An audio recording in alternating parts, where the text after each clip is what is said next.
Well, g'day folks. Here we are in day number 1 of our 3-week draw near time together, where we're attempting to practice healthy habits of drawing near for time in prayer with our Heavenly Father. I want to take you to one particular passage, and this is a passage we often look at the beginning of our draw near time, which is Matthew chapter 6. So if you can open up to that passage or just follow along with me, that'd be great. In this section here, Jesus talks about a number of practices of the Christian life.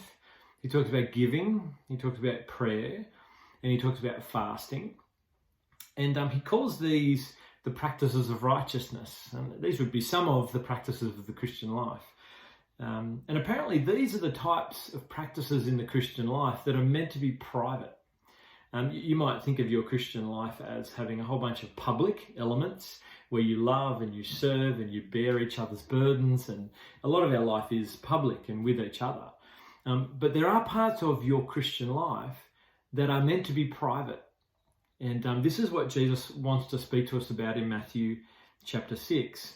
In fact, in regards to, these 3 areas, giving, prayer and fasting, there's this repeated phrase right throughout it, which is this: your Father sees what is done in secret and will reward you.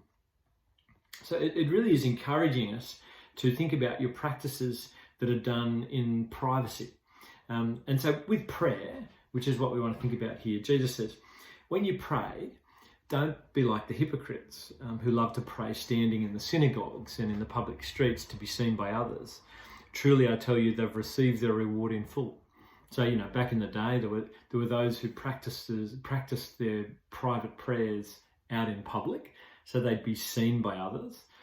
Jesus rebukes that and actually really encourages us to keep our prayers to God and our private prayers to God in private. So here's what he says: when you pray, go into your room, close the door, and pray to your Father who is unseen.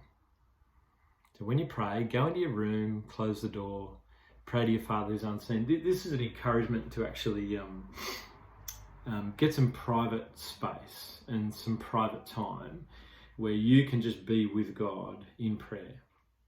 Shut the door, it's peel away from people, situations, and just be with God and pray to him.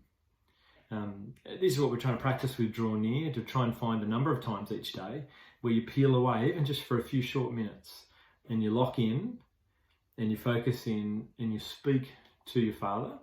And at some of those times you might try and hear from him as well by reading the scriptures. But we just practice this rhythm of, peeling away and being with. It really does raise the concept of your private prayer life, or just your private life with God. How is your private life going?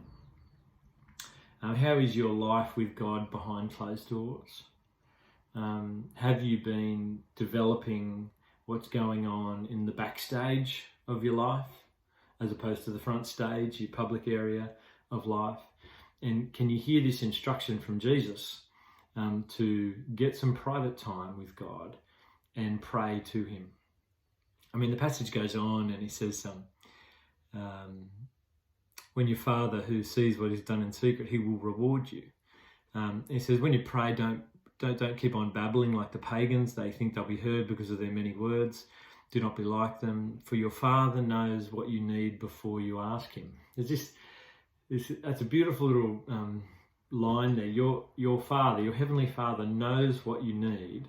So as you take time to draw near to him and be with him, trust that you are stepping towards the one who knows you well, actually knows you better than you know yourself, knows what you really need.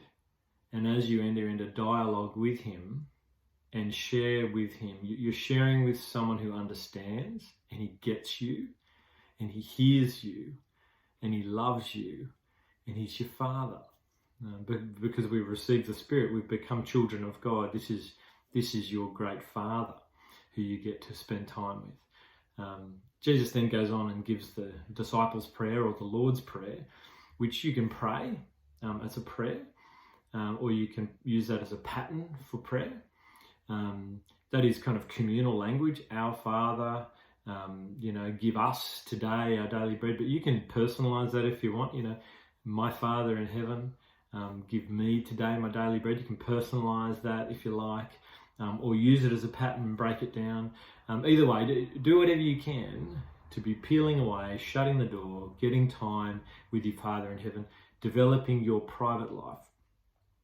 It is the very health of your private life. It's the health of what's going on beneath the surface that no one sees that will actually impact all of your public life, all of your ability to love family, teach kids, work in your space, operate and serve in church, your ability to interact with others, your public life. It all is fueled by what's going on in your private life. So press in, develop. You don't have to tell anyone what you're doing apart from someone who you might want to be accountable with. But enjoy this instruction that Jesus calls us into. It's wonderful for us. There you go. Good little encouragement. Catch you soon.